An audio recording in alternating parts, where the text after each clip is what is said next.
Whoa. So I gotta start with this. Every Thursday when we do our show, I like to give y'all some insight on some of the things that I've seen over the course of the last week or so. And I gotta tell you, I walk off into this store.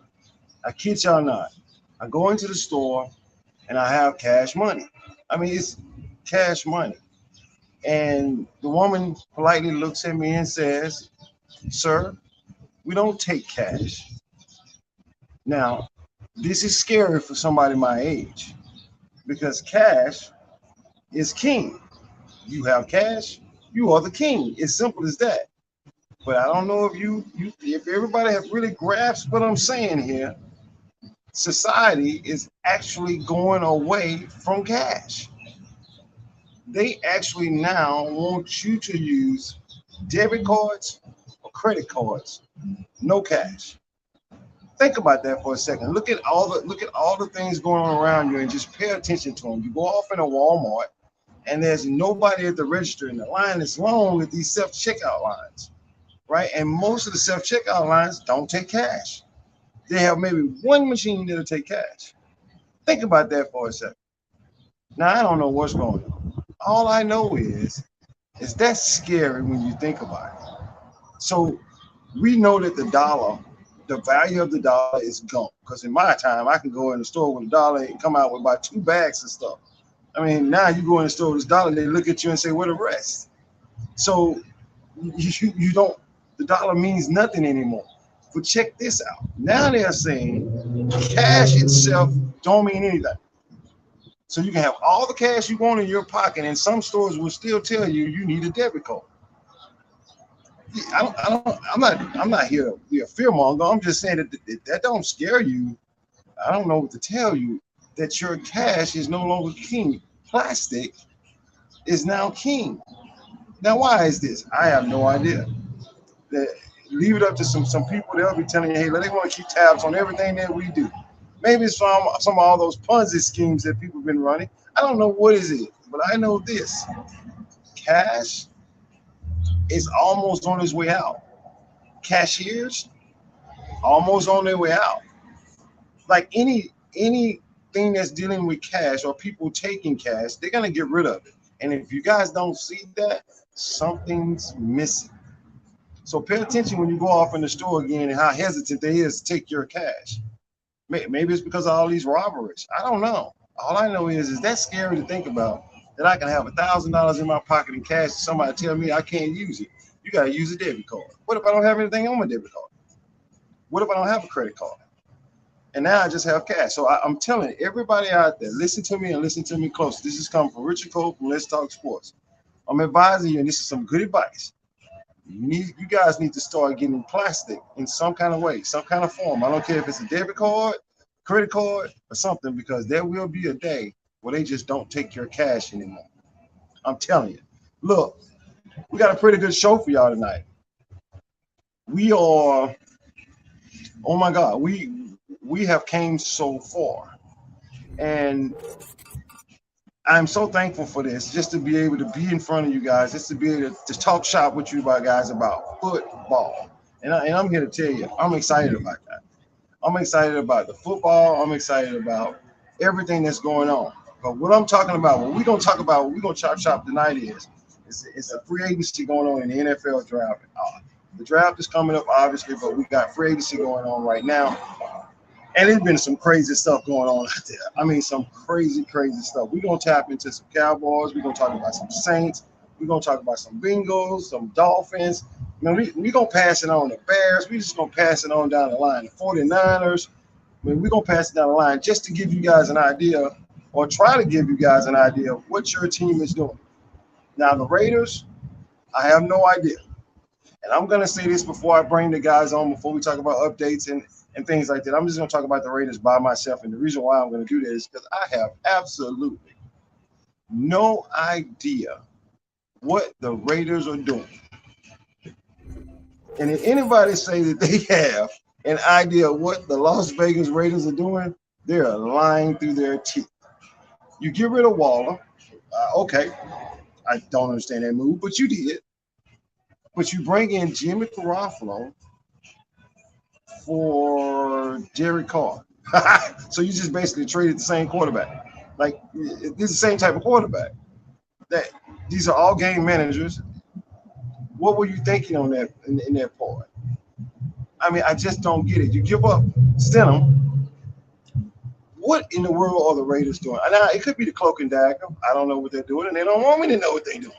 That's cool too. But what are the Raiders doing? If anybody can answer that question, please comment in the comment section because I don't see it. I don't see what they're doing. All that being said, I want to get into the updates and the progress that this show has been making. Um, as you guys know, when we first started out, we had all kinds of issues, and this, and that. But man, we've cleaned all that up because of your donations, because of the things that you have been contributing to this show. We have put that back into the show, and we have improved for your sake. Because this is a show about interaction, fan interaction. We want your comments. We want what you got to say. We love that because when you say what you have to say, that creates what we call interaction. It doesn't matter if you're wrong. It doesn't matter if, oh, you think you're wrong or you think you're right and we think you're wrong. It doesn't matter. It's your opinion on what you believe. Nobody on this show is going to tell you you don't know what the hell you're talking about, even if you don't know what the hell you're talking about. But it's still, nobody on this show is going to ever tell you that. We're not going to be talking about all the gossipy stuff going on, none of that stuff right there. With that being said, before I bring in my producer, with that being said, I want to touch on one more thing, and that's Michael Irvin. I made a video about Michael Irvin telling y'all that Michael Irvin was set up long before we found out that he actually was set up because it just didn't make any sense. Now, Michael Irvin had made a lot of mistakes in his life, and I was there to see a lot of them. But this doesn't make any, it never made any sense to me. Michael Irvin's career was really exploding. Why in the world would you chance it on a fly-by-night, a one hit, a one-night stand? For what? Give up all that stuff for that? Now, when you're young and you do stupid stuff like that, I get it. In most cases, guys that have matured a little bit, they don't do stupid stuff like that. They understand that it's something bigger at stake that they can lose. And Michael Irvin just wasn't rubbing me the way that he actually came on to somebody. If you haven't seen the video, I'm gonna suggest that you do because I told you that man was set up. And when it's all said and done, they're gonna owe that man some money. That's all I'm saying about that. I told you guys this show is not about gossip. With that being said, I'm gonna bring on my producer now, and he's gonna tell you about the upgrades. I mean, sorry, the things we have been able to accomplish with the contributions that you guys have made to the show. And as you can see, just if you're watching this, you can see some of the improvements that have been made, that have already been made. That being said, Rabbit, you there? What up? What's happening, man? What's going on? Yo? I see you playing around with a lot of good stuff over there. What you got different now that you didn't have before? Well, one of the biggest things that we got right now, we have, I said before, we talked fixes on audio, visual, connection. So the biggest thing that we got going on right now is the connection. Now, right now we are multi-streaming on Facebook, on YouTube, and I believe Instagram right now. But so whether you watching it from the Richard Cole page or from Let's Talk Sports page on Facebook, or if you follow us on YouTube, welcome to the party. We out here. Now, about a few weeks ago, we had a guest on the show. His name was Rod Matthew. This guy really, really knows sports. He really knows football. He really knows just sports in general. He just knows a lot of things. And what we decided to do, since we had such a good chemistry, we want to bring him back. But now, whenever Rod wants to come on the show, Rod's going to be on the show because Rod brings a lot to this show that I didn't have at first. Now, all that being said, me and Rod finna talk us some shot. We finna talk about the New Orleans Saints first. We're gonna talk about Colin Sons. We're gonna talk about some of these these transactions that's been made with the New Orleans Saints because the Saints are starting to build a solid foundation. They really are. I'm talking about a solid foundation that could eventually lead to big time football. With that being said, Rod, tell everybody what you think about what Mickey Loomis is doing right now with the New Orleans Saints. Uh, I'm a Mickey Loomis fan, man. I think Mickey Loomis has done a pretty good job of constructing his team over the years. He's kept us competitive. Um, you know, I think he's done a pretty good job of replacing some of the issues that we have right now. Like you said, the boy they just signed on that defensive line, I think he's going to help out tremendously. Uh, the running back we just signed, I think is going to help out tremendously, particularly with the status of Alvin Kamara being up in the air with these penalties, possible suspension. So I think Mickey Loomis is doing a pretty commendable job, man. What you know how I feel. You know how I I feel know. about the Colin Sanders pickup. Because I've Yeah, been a fan of Colin Sanders since he came out of college. I was happy when the Chiefs picked him up, and it makes me feel even better now that the Saints didn't pick him up. right. But you and I both know that this kid brings way more to the table than they're giving him credit for. I Yeah, mean, this kid has a real high motor, man. That's the key. That he has a real high motor. I mean, I think he's Aaron Donald light. I think as far as his quickness, his athleticism, his explosiveness off the ball. I think he brings a lot of the same kind of traits that Aaron Donald brings to the table, and I think that'll serve the Saints quite well coming up in the next season. and what the Saints fans are going to realize about Colin Sanders is they're going to realize how funny he is. This guy really got a good sense of humor. He's a great Hmm. locker room person. I mean, he's a great team player, and he brings leadership to that squad. Not to mention, let's not forget, he played 3.5 years with Tyrann Matthew. So it's going to be a chemistry there too. Like you That's great. He said, already has that rapport. right? Somebody who knows him and knows him personally, who can tell the rest of the team what kind of person that they're dealing with. That's building to me, Rod. That's building a strong foundation, which they already had on the defensive side of the ball with the new players. Right. I I mean, mean, it's so gonna really all come down to how this offense clicks under the new regime of Derek Carr.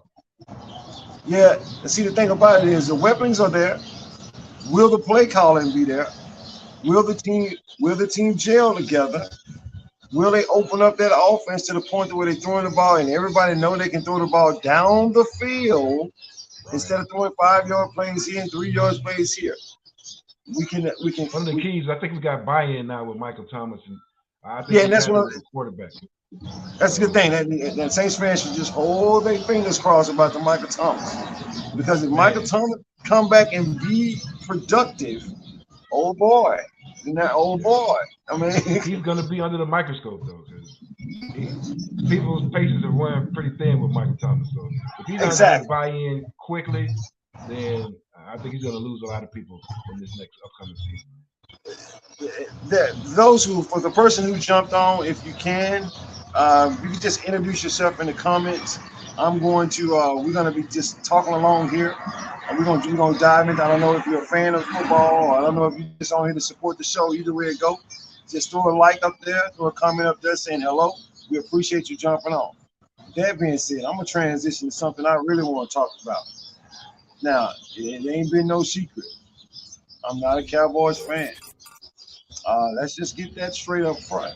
But what I said I was going to do when I started Let's Talk for Sports was to be fair to every team, even if it's a team I don't like. And I'm going to be honest, it's not really the team, it's more the fans. But it make me dislike the team. So in other words, it make me look at the negative in the team instead of the positive in the team. But I got to admit, them bringing over that cornerback, and I always forget his name. I don't know why I forget his Stephon Gilmore. When they brought in Stephon Gilmore, I think that was a good pick. Now Dallas fans need to understand with Stephon Gilmore, you're going to get a lot of holding calls. I'm just telling you right now, he holds, he grabs, he gets away with it because he's elite, but he will grab you. Now, if you can get past the holding penalties, you're gonna like Stephon Gilmore. Now, how does he add something? He adds something to their organization. He definitely brings a plus to their organization. But you still got to find a way to stop that running game because you ain't learned how to do that yet. But that did strengthen their secondary. What do you think about that? Man, that is really key. I think Stephon Gilmore is an OG in the game. He's a legend. Hopefully, he's not too long in the tooth for the Cowboys. He's been in the game for a little while. To be able to pair him up with Trayvon Diggs, I think he's going to get a lot of balls coming his way. A lot of people try to stay away from him. I think that they made a good move. I think even Trayvon Diggs can even learn a little bit from Stephon Gilmore when he brings him. Yeah, I think it's a good move for the Cowboys. Hopefully that Father Time don't catch up with him around game. Right, because it's coming soon. That's why he's such a hit man. He goes from team to team to team because it's coming soon. Now, releasing Ezekiel Elliott, I thought they should have did that last year. I thought that was a good move. They kept him one more year, I thought, than they should have. But I think Jerry Jones. Huh? That was Jerry Jones. Right. That was his doing. Now, will they go in the draft and get Bijan Robinson? That's the question. Will they do it? That's who they need to replace him with. Again, with the injury to Pollard at the end of the last year, he's not going to start the season off 100% healthy. Obviously, Zeke is missing. And a large component of what the Cowboys do is that running game. They need a good running back. Bijan Robinson I think the kid's he's going to be a generational type player from what I understand. So to get him into Cowboy land, I think it's a good thing for them. Yeah, that if they're able to pull that off, I would have to say, okay, they're going to contend. Now, I think people get me confused when I say contend. Everybody think when I say contend, I'm talking about the Super Bowl. I am not talking about the Super Bowl. What I'm talking about is they will be an elite team in the NFC. Because I'm going to tell y'all something. And everybody going to laugh at me now, just like everybody laughed at me last year when I said Jacksonville was going to shock some people. And everybody laughed and, oh, yeah, whatever. Or it shocked some people, didn't they? I mean, well, here's the team that I got this year, Rod. My eye is glued to the Chicago Bears. They have potential. They've gone out, they've got the weapons. That was the key. They went out, they got the weapons for Justin Fields. I guess they really want this to be a prove-it season for Justin Fields. To say, hey, look, we got you the good running backs. We got you a good tight end. We got you some great weapons on the outside.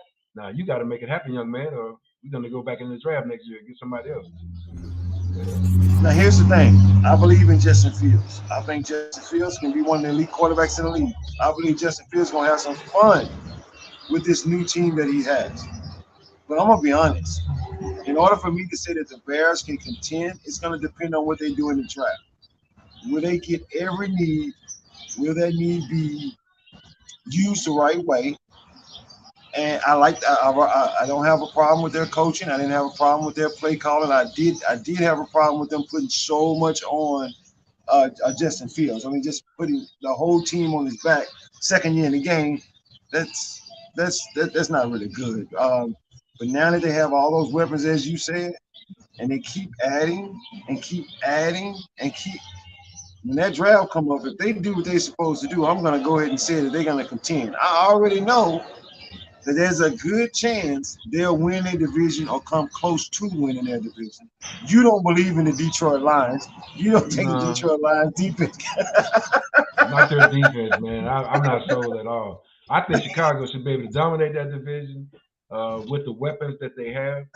I think Dan Campbell's a great coach in Detroit, but that defense is deplorable, man. They can score on anybody.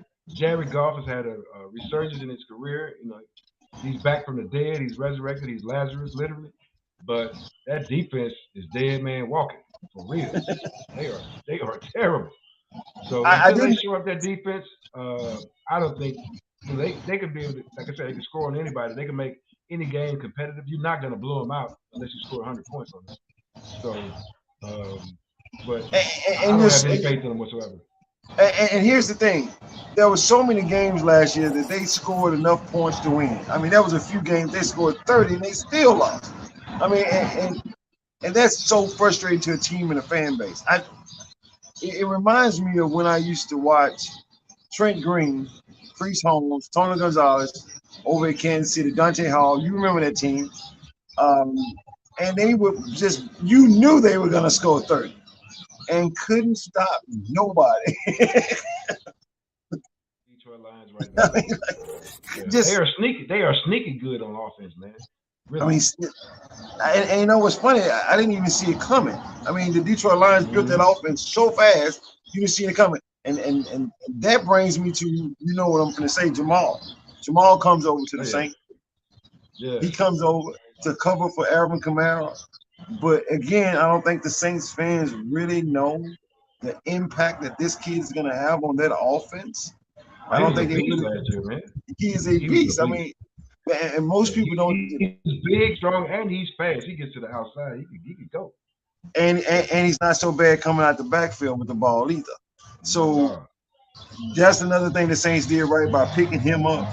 But a lot of people didn't even watch the Detroit Lions, so they don't know anything about him. But if you remember, if you watched the Dallas-Detroit game, Detroit was giving Dallas all they can handle until they start turning the ball over. I mean, they actually had Dallas, but they started turning the ball over, and Dallas just blew them on out. But at one time, that game was really, really close. And but again, their defense let them down, and then in this case, their offense let them down because the offense started turning the ball over, and they're not good enough to stop somebody if they don't turn the ball over. So you know if they turn the ball over, it's over. Yeah, you give if they give a team extra possessions, I guarantee they're going to score on those possessions. Right. Now I saw a transaction in the free agency. I gotta bring this up. We didn't do this in a production meeting, but I gotta bring this up. Okay. So Orlando Brown signs with the Cincinnati Bengals.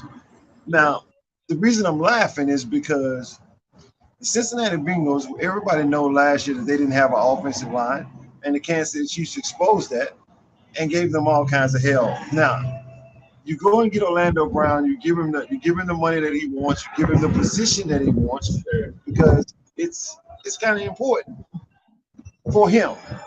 But what they don't understand is, and when I'm watching Kansas City and Brett Veach and how they do their thing, any player that comes to Kansas City and stays 3 to 4 years, somebody's going to sign them on another team if Kansas City doesn't keep him. Well, Orlando Brown, his first year with Kansas City, was a straight-up beast, unless he played against a speed rusher.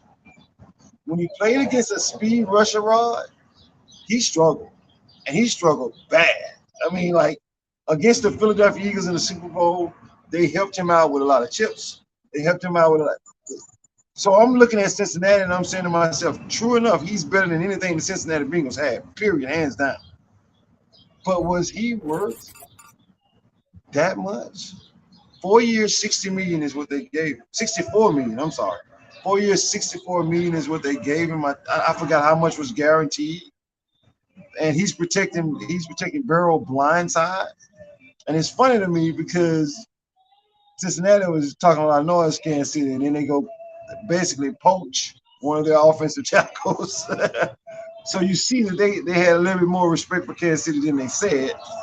Mm-hmm. And now he's over there. Kansas City has already brought the person in place to replace him.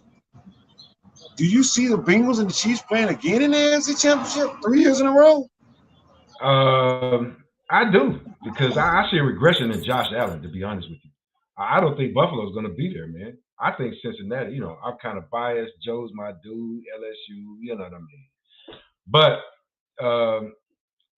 and the signing of Orlando Brown, who else is available out there, right? He was the best that's available, really. So that's really the best they could do. And, you got to overpay sometimes for that. You got to protect this kid. He's in his last year. He's about to go get paid. They're about to make a major, major investment in Joe Burrow. So, of course, they got to make an investment in protecting that. That's like you buy a brand new house and don't put no locks on the door. You just leave the door wide open. You got $1 million house with the doors wide open, no locks on them. So what they went and did, they went and got the locks. They got the security system, the security door for that $1 million house that they got. And guys, I see y'all posting and commenting. I really, really appreciate it. man, it means a lot to me. You hit it right in the head. You gotta overpay sometimes. Now, if you don't have a speed rusher, I'm just being honest. You can't get past Orlando Brown. The only thing is, and he can actually obviously he can get better. And if he ever gets better and he can handle that speed rusher rod, it's over, man. This dude's one of the best tackles in the game. I mean, so it's really smart, picks up offenses fast, a great locker room person, a good leader. I mean, you go back and watch film of Kansas City, you can see him walking up and down the sideline. It's up to us. We got to do this. I mean, pumping everybody up. This dude is the real deal. Yeah. Sometimes those intangibles are way more valuable than those tangible assets, to be honest. Mm-hmm. They're missing one little key ingredient to get them over the hump, man. That could be it. And that could be it. I mean, if he got a good good offensive line coach over there that can help him with those speed rushes, he will become the best tackle in football. I promise you that. He will become the best left tackle in football, and he just happened to be on the Cincinnati Bengals team. The Bengals are not making a lot of moves, but the moves they are making are impactful. I mean, they are now. You know they messed up, Rod. They let Jesse Bates go. They're gonna pay for that one. I mean, I'm just gonna be honest. You should have found a way to keep Jesse Bates, not because he's the best safety in football, but he was the best safety the Cincinnati Bengals had. He's a glue guy too, man. I mean, he's a glue guy. Don't get me wrong. Together, motivation, yeah, he's the guy. Because Dillon got crushed in the AFC Championship last year. They destroyed Dillon in that game. But Bates, listen, I think they're gonna regret that one. I think they're gonna hurt. That was gonna hurt them for at least 2 years, unless they go in the draft and get a beast that can replace Bates. Because their defense is definitely scheme based. It is not designed to be the best talent on the field. It's designed to be the best scheme on the field. And that means a lot to Cincinnati. That's how they play defense. Their defense coordinator just comes up with these elaborate schemes that give people all kinds of problems. I mean, their defense is always good enough. Right? Good enough. They're not the best. Their defense is always just good enough. They're not dominant, but they're there when you need them. Yeah, exactly. They're there when what do you think about the Miami Dolphins? Man, they have put together a powerhouse down there, right? If they can keep Tua's head kept on his body, as long as nobody knocks Tua's head off his body, I think they're gonna be pretty good next year.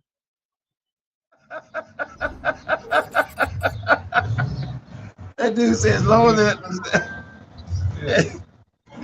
as they don't drop Tua on his head about 3 more times, because I promise if that happens, he's out of football. I mean, oh man, yeah. And you I've see always liked Tua, man. Ever since going back to Alabama when he was in college, even though I hate Alabama, but I like Tua. I like what he brings to the table. He's, I think because of his size, because people have underrated him, that gives him that extra fire, man. And he was really having a good season until, unfortunately, he caught concussion. So I believe they can keep him standing upright. I think they'll have a good season next year. Bro, I'm gonna be honest. I had them winning that division when Tua was healthy. I had them winning that division. I mean, the Buffalo. You're right about the Buffalo Bills. They regressed, and they got embarrassed in the division. Cincinnati embarrassed. Josh Allen in particular.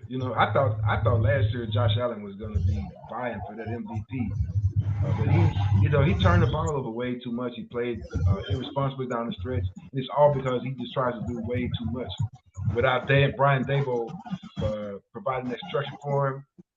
Right now he's trying to improvise a little bit too much, to put too much on his shoulders. So when the game gets really tough, that's when he starts to make mistakes. And you know what's really funny? You say that. You say that, and I didn't. Okay, so when the season started, Ken Dorsey was doing a great job. I gave him that. He was doing a really good job. But what he didn't do that Brian Daboll normally does is he adjusted. He didn't adjust as the season went on. And what happened was people caught up with what he was doing. And they caught up with it fast, and he never adjusted. And Josh Allen the reason why Josh Allen looked so bad is because he was so confused. I mean, Josh Allen always do the same thing. What does he do? He uses arm strength to get him out of a lot of trouble. I mean, he's in trouble. He's misread the defense. He just uses his arm strength, throw the ball down the field. Gabriel and all those guys and Diggs and all those guys make great catches for him. His arm was always his weapon to get him out of trouble. But last year, starting in the Minnesota game, they took it away from him. They took that arm away from him and they made him throw the ball in the creases. And it bit him. He was fumbling the ball. He looked like he wasn't even himself. So I'm wondering, and I'm gonna ask you this question: have we overrated Josh Allen?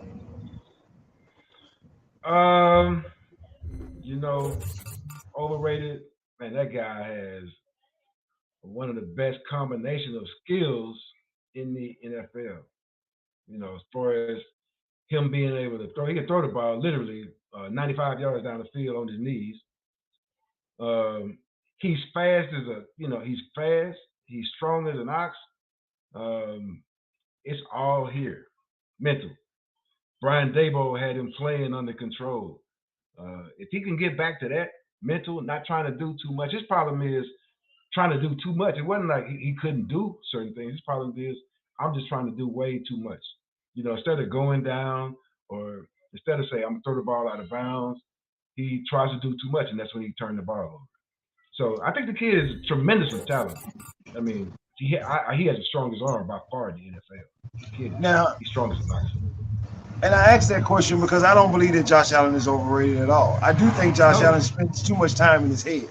I don't think he just go play the game, Josh. I mean, you know how to play the game. Just go play the game. You're trying to do too much at the line of scrimmage. You're trying to do too much when in action. You're trying to just do too much instead of just playing the game. Yeah. And he's not scared of anything. He's not. Sometimes that can be to his detriment. You know what I mean? Go down, go out of bounds, man. That's it. You don't have to try to get that extra 2 inches. You know what I mean? He shows. They have video. I saw some video of him showing his immaturity when he gets mad, when he gets angry that something didn't go right. He does something foul.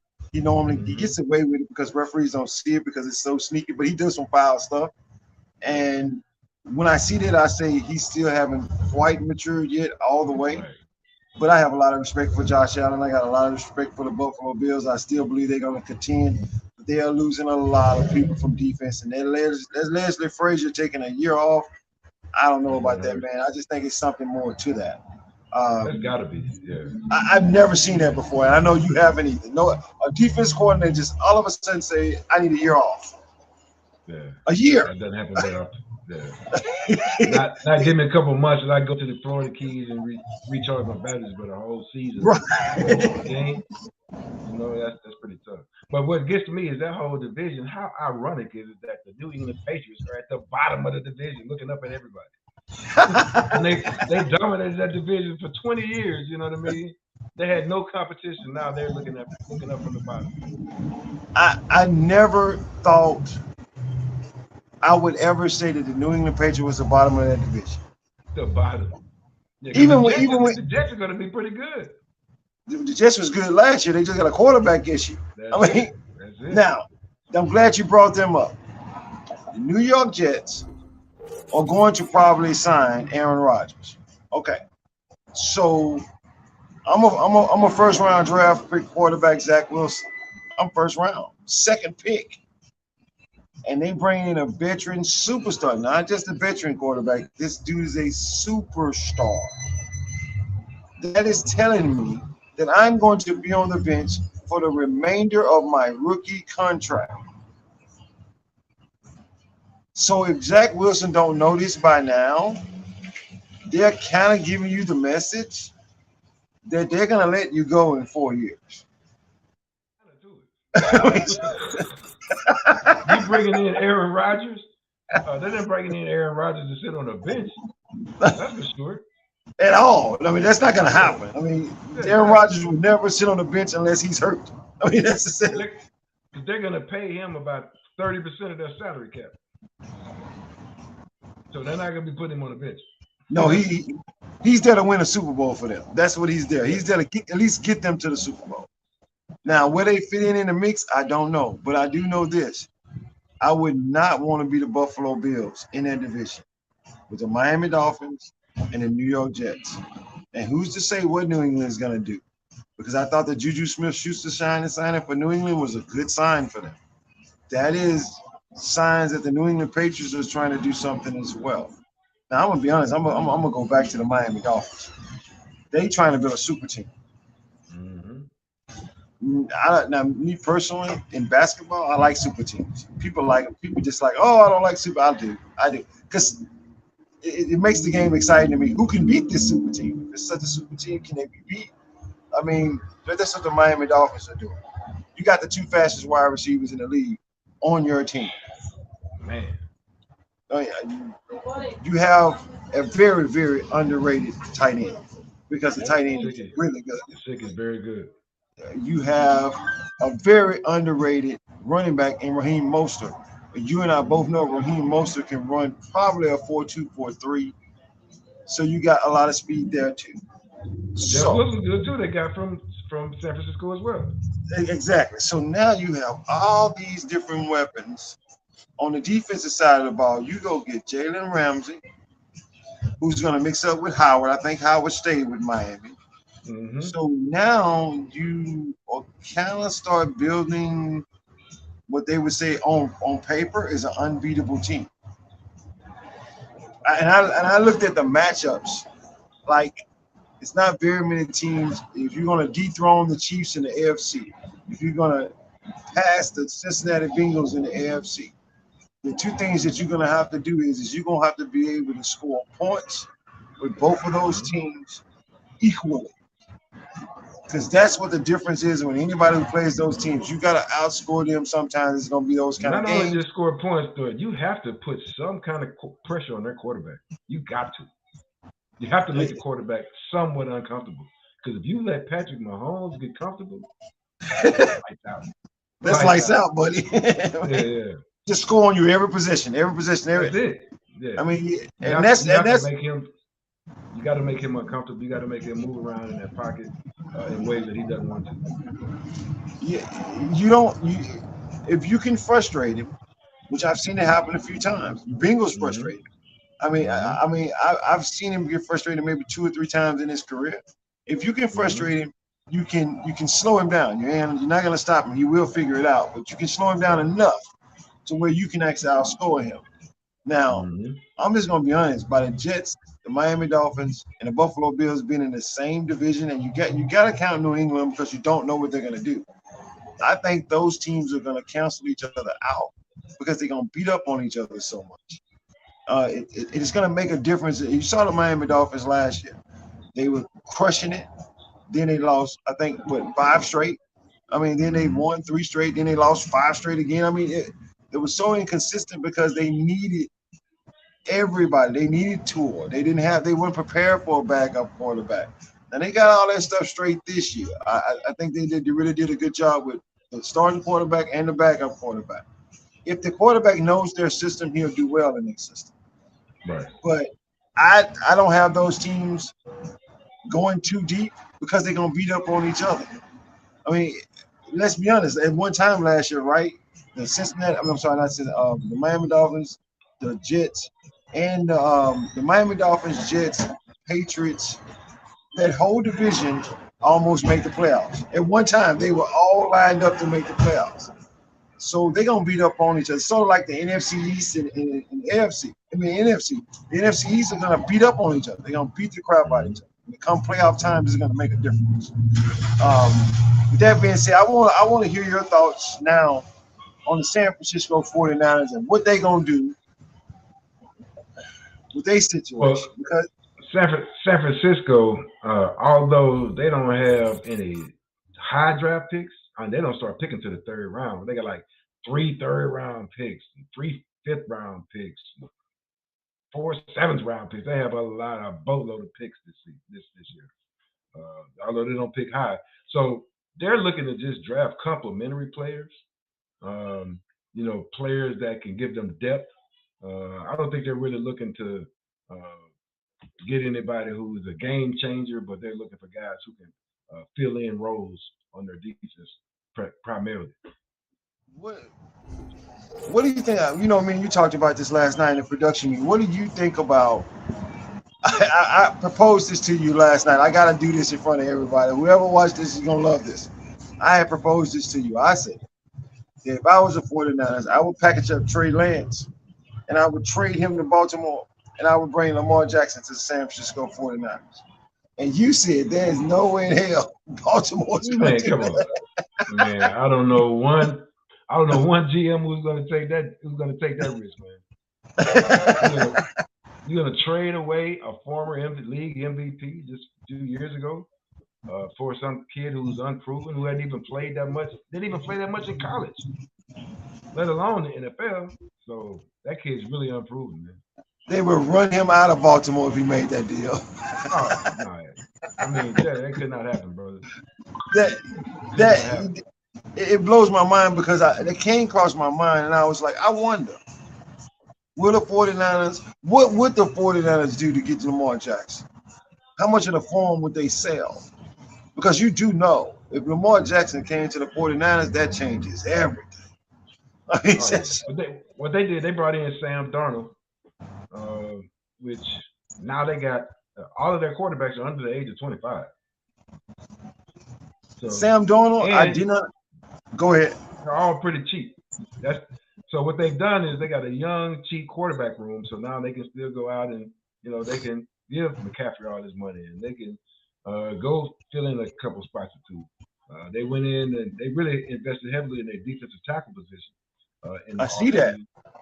Yeah, they went and got Jalen Ferrett and Hargrave. So I didn't like the Hargrave. I didn't like the Hargrave pickup, but that's just me.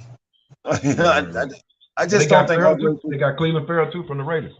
Yeah, now see that I like that one.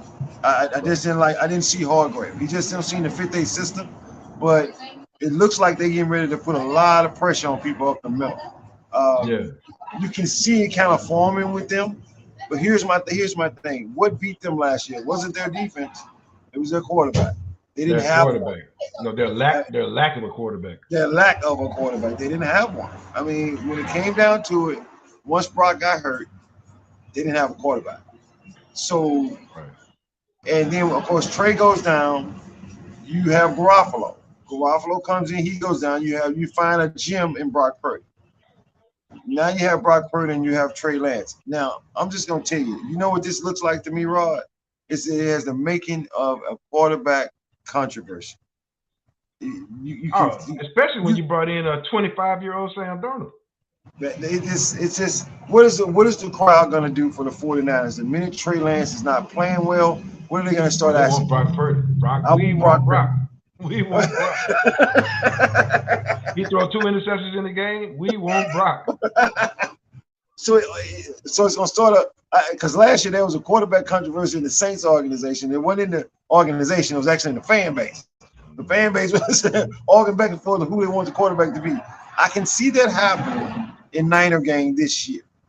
I can see that happening. I mean, you're right. They have 3 quarterbacks, all under the age of 25 years old. All can play football, but who's going to lead that team? Who is the team is going to trust? And another thing the 49ers really need to do, I think the 49ers really need to do, how about go get some freaking speed? Because don't get it twisted. Ayuk and another ball over there, they can run, but that's not the type of speed I'm talking about. I'm talking about that real speed. Take the top off. That type of speed. That Jalen Waddle and I believe the 49ers are crazy, Rod, if they don't go get McCole Hart.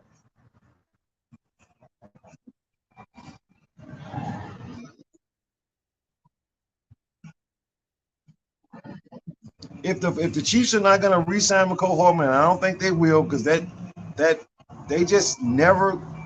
I don't know what it was. I don't have any idea what's going on with McCole Hardman because he should have been a much better impact on the Chiefs' offense than what it was. Don't get me wrong, he was an impact.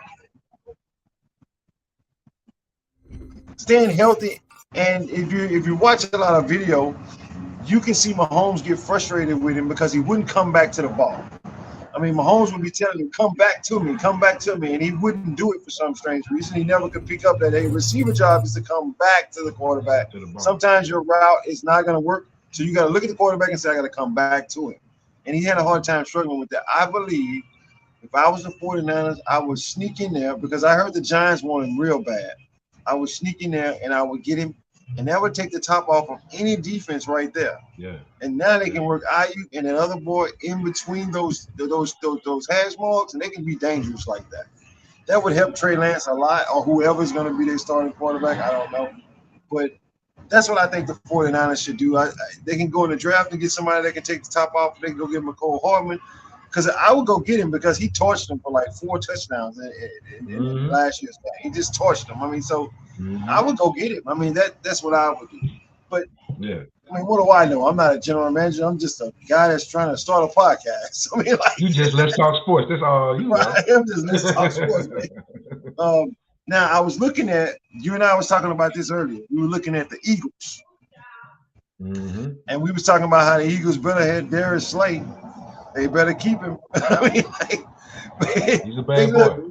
Bro, they came back at the last second and said, you know what? Maybe we need to figure this out. I mean, you don't go and spend that kind of money and make that kind of effort, lose compensatory picks for Darius Slay, and then let him go 2 years later. That just makes no sense whatsoever. A lot of times, it's really just about the structure of the contract, man. It's like, hey, the way you were signed, the structure of your existing deal, you just got to restructure your deal. You got to do it a little bit different at the last minute. Of course, they try to, save as much money as they can and try to play the numbers, deferred payments and deferred money and all that. So, but at the end of the day, they know that he is one of the main reasons why their defense was so effective last year. He was able to shut down your primary weapon. He was able to pretty much get on your number one wide receiver and shut him down. And that's something that doesn't happen quite often in the NFL anymore. You don't see a lot of shut down corners. And you just don't have a lot of guys like out there like him. At that age, still in good shape, always on the field. I mean, you just don't see that. That's why I was play the run. And he'll play the run. And he'll hit you. He plays the run. Yeah, and he'll hit you. Yeah. I mean, so I thought that was a good move by the Philadelphia Eagles. That's another team. Now, I thought it was a good move for them to release Hargrave. I think picking up Hargrave was the right move. Releasing him was the right move. They picked him up at the perfect time. Dominican Sue, we all know that he's at the end. I don't think they should worry about him another year. Just let him float on to someone else because he's not what he used to be. He is a hole stopper. He is a hole stopper, but he don't make the tackle and he can't. Laterally, he just seemed like he's not even moving anymore. No. So he can give you that push up the middle, but that's about it. That's about it. A straight push up the middle. I mean, if you got to do side to side, you can forget it. I mean, if they double team him, you can forget it. I mean, he just don't. And he's effective in if he has a limited role within your defensive scheme, he can really fulfill that particular limited role. But again, that role is going to be limited. That's true. I totally agree with that. Now I'm gonna say this, and then I'm gonna start going into the transition of where this show is going and what we're gonna do. But I'm gonna say this. I'm gonna get back on it. I'm gonna talk to the Cincinnati Bengals. I'm sorry, not the Cincinnati Bengals, the Miami Dolphins team. Okay. And here are just my thoughts on the Miami Dolphins. I said it in my video that I made earlier. If you guys haven't seen it, go check it out. That's a lot of egos on that team. Now, a lot of people don't know this, Rod. So I'm finna let's talk sports. Some people know it, some people don't. But for those of you who don't know, a number one wide receiver that plays the one. All right, that wide receiver have to have a different type of production than any other wide receiver on the team. People think that Kansas City, when they made the trade with Tyreek Hill to Miami, that it was not a mutual thing. It actually was.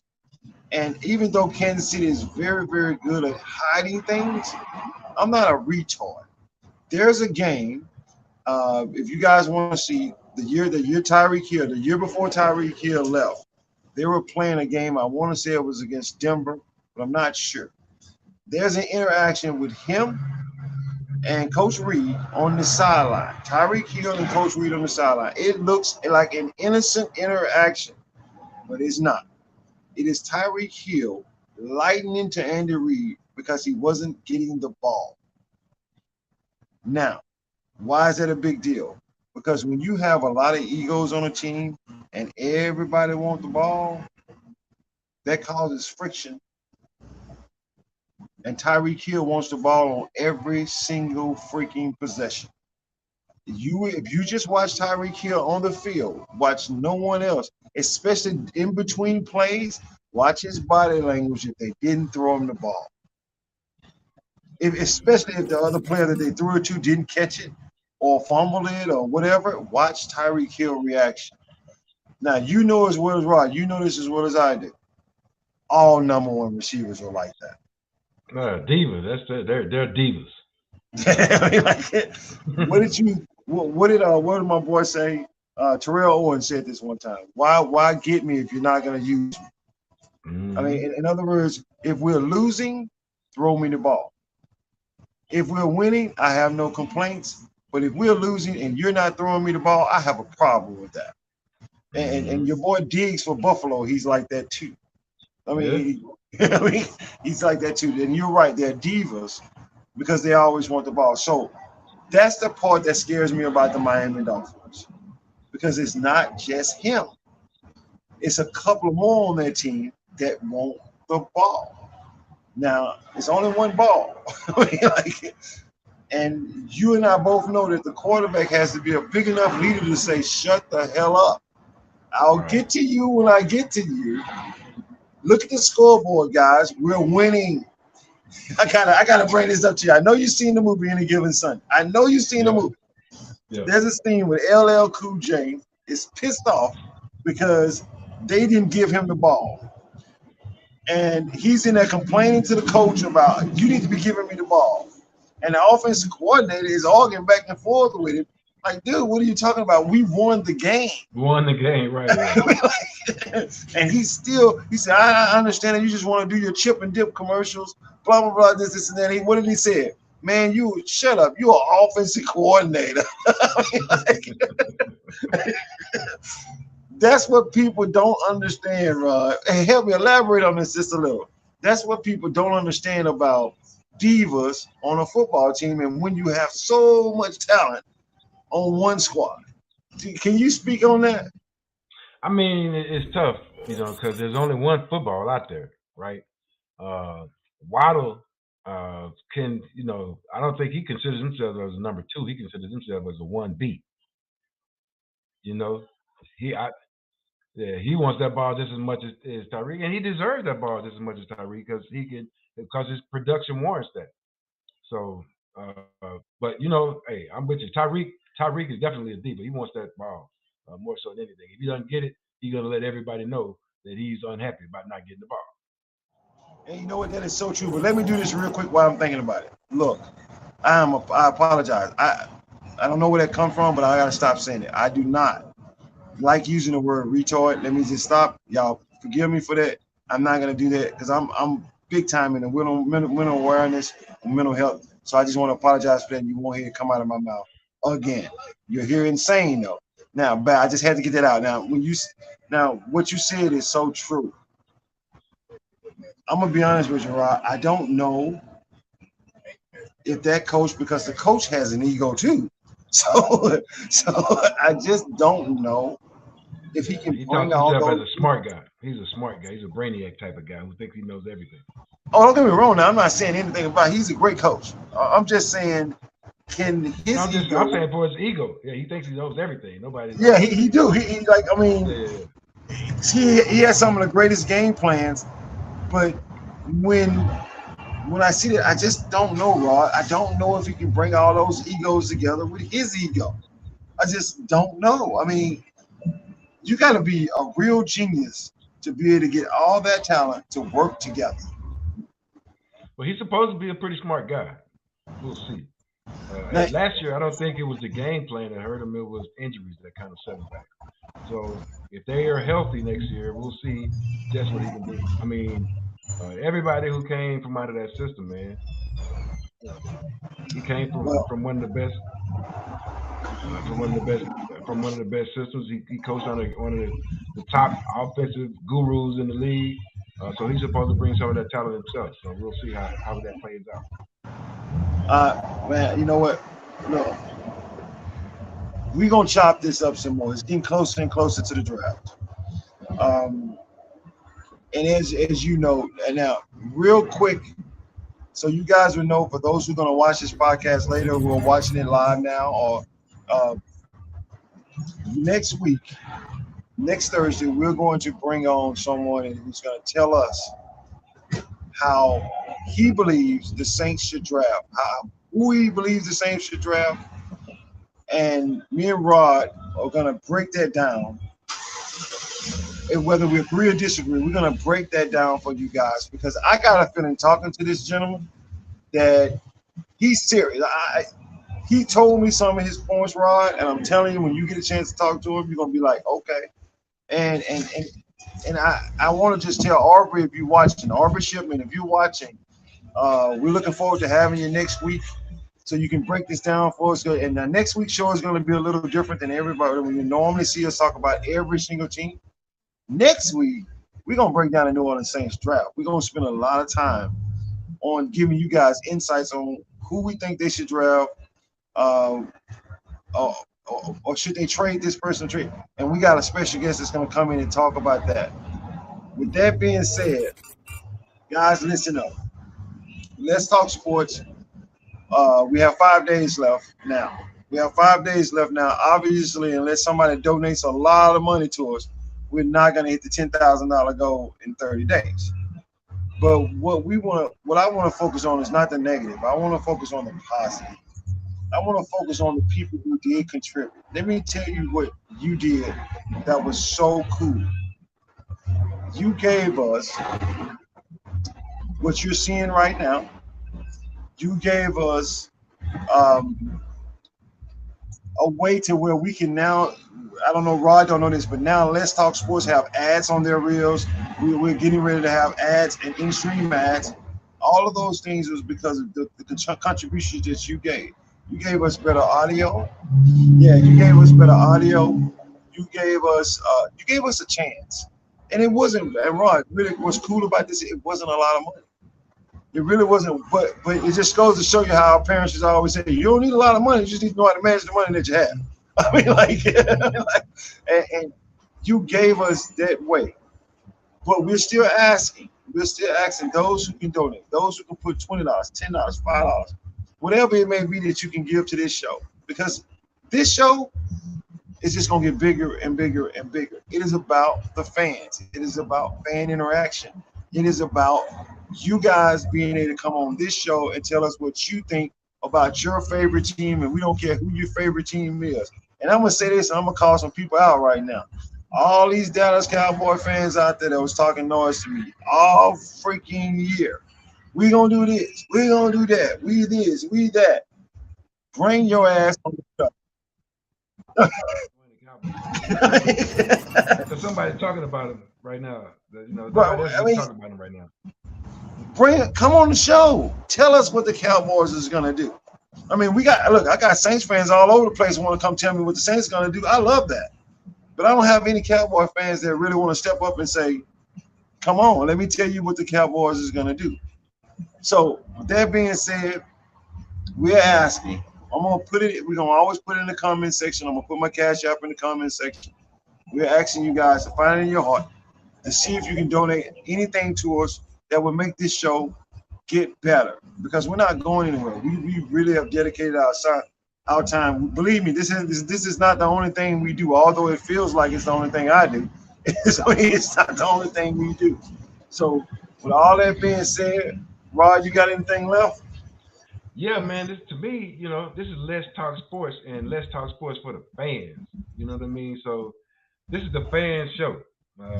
That's how I first became engaged in the show. Just hearing the takes that you had and seeing that you were doing this